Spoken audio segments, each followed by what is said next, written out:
So you spent a little bit of time talking about these saboteurs, and I was wondering if, and obviously there's a lot of neuroscience behind it, but I was wondering if you might identify one of these voices or characters and just say a little bit about how that particular character might present to us.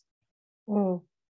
Yeah, so the part of I think the framework that you're referring to, Shazad Shameen's framework, is he breaks the saboteur down into different components. So you can have a people pleaser saboteur, for example, a hyperachiever, a hypervigilant.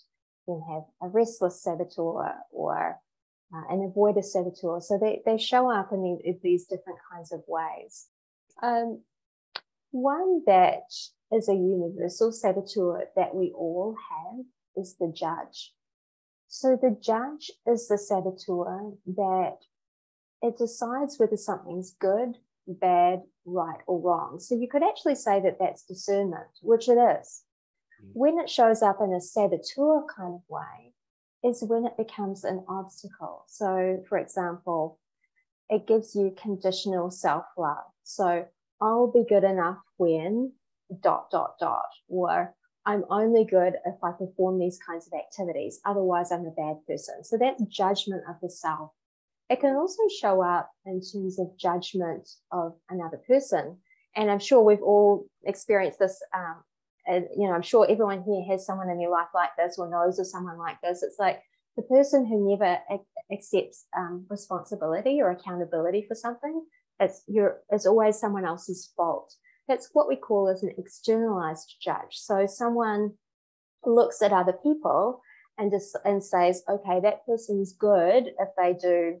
like what I want them to do, and they're bad if they do something different. So that's an externalized judge where you're judging other people.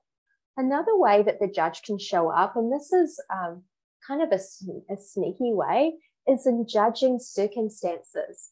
And so it'll say something like this: I'll allow myself to be happy when, and then it will have a series of external conditions that must be met in order for us to be happy. So it's like conditional happiness is another way that the judge saboteur can show up.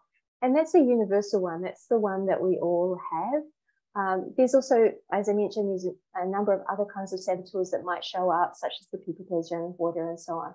But not everyone has those actively in their life, whereas the judge is like the ringleader of the saboteur part of the psyche. Did I answer your question? Yes. Yes, thank you.